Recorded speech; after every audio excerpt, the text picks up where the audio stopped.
नमस्कार, स्वागत है आपका नॉलेज की यूके में। हम उत्तराखंड की नदी तंत्र की बात कर रहे हैं। इससे पहले भाग 1 में हमने काली नदी तंत्र देखा था। दूसरे में गंगा नदी यानी कि उत्तराखंड में भागीरथी नदी तंत्र के बारे में देखेंगे। भागीरथी नदी यानी कि गंगोत्री से देवप्रयाग तक भागीरथी की कुल लंबाई 205 किलोमीटर है। भागीरथी राज्य में प्रवाहित होने वाली दूसरी लंबी नदी है।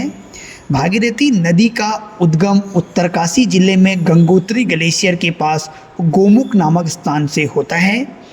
गोमुख से उत्तरकाशी तक इसकी कई सहायक नदियाँ इसमें आकर मिलती हैं, जैसे केदार गंगा। भागीरथी की प्रथम सहायक नदी केदार गंगा है, जो कि केदार ताल से निकलती है। दूसरी रुद्र गंगा का उद्गम रुद्रगेरा हिमनद से होता है। यह नदी गंगोत्री में भागीरथी के साथ संगम बनाती है।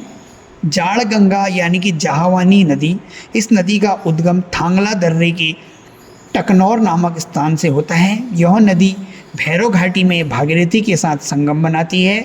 यहाँ पर लंका पुल भी है।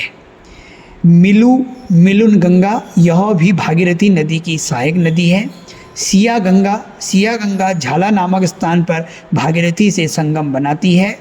अस्सी गंगा का उद्गम डोडी ताल से होता है। यह नदी गंगोरी नामक स्थान पर भागीरथी से मिलती है।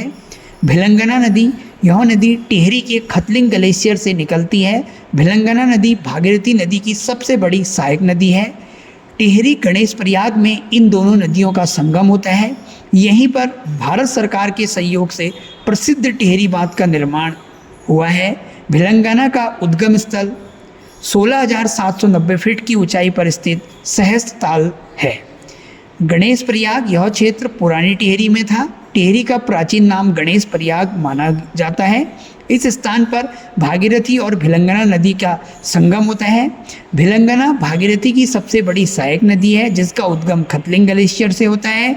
वर्तमान टिहरी बांध इन नदियों के संगम पर बना है। इसके बाद भागीरथी नदी देवप्रयाग में प्रवेश करती है।